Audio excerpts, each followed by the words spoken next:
रस्ता नसल्याने गर्भवती महिलेसाठी सातपुड्यात पुन्हा धावली बांबू अँब्युलन्स। सातपुड्यातील दुर्गम भागातील आरोग्य व्यवस्थेचे धक्कादायक वास्तव पुन्हा एकदा समोर आले आहे।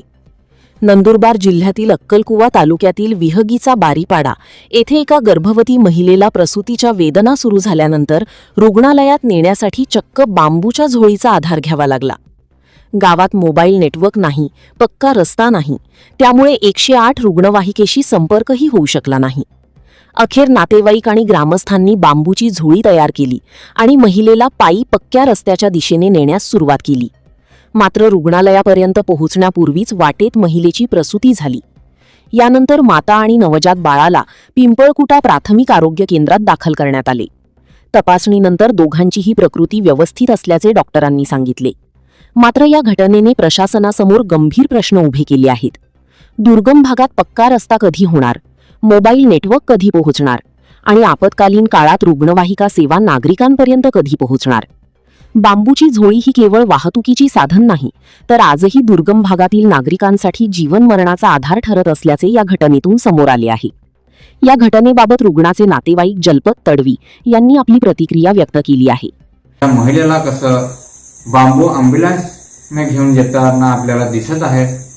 5 किलोमीटर तिला डिलिव्हरी झाल्यानंतर बांबूच्या झोळीने तिला मुख्य रस्त्यापर्यंत घेऊन आले आणि तिथून त्याला खासगी गाडीने त्या ठिकाणी पिंपळकुटा PSCला घेऊन गेले आणि त्या ठिकाणी तिच्यावर उपचार करण्यात आला आणि परत दुपारी तिचा डिस्चार्ज झाला आणि तिथून मुख्य रस्त्यापर्यंत प्रायव्हेट गाडीने तिला सोडण्यात आलं आणि तिथून परत तिला बांबूच्या झोळीनेच परत तिला येथील जे ग्रामस्थ होते त्यांच्या सोबती जे होते त्यांनी त्यांना घरीपर्यंत नेलं।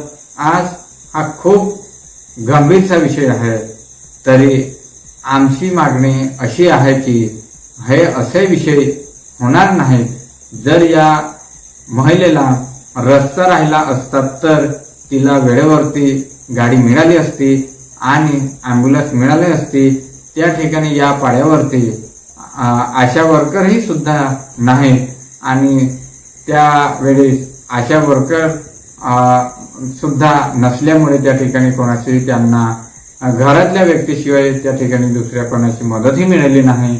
मग त्या ठिकाणी आशा वर्कर्सचा विषय जो पेंडिंग आहे तोही त्वरित भरण्यात ते पदही त्वरित भरून त्या ठिकाणी अशा डिलिव्हरीच्या वेळी अशा गर्भवती महिला त्या ठिकाणी मदतीसाठी आशा वर्कर करतील म्हणून आज माझं महाराष्ट्र सरकारला आणि या एरियातील राजकीय पदाधिकारी यांना माझी विनंती आहे की आमचं मुख्य रस्त्यापासून ते वेगी पाटीलपाडा बारीपाडा येथे 5 किमी हा रस्ता झाला पाहिजे आणि इथे सूक नदीवरती एक मोठा पूल झाला पाहिजे अशी आमची कळकळीची विनंती आहे।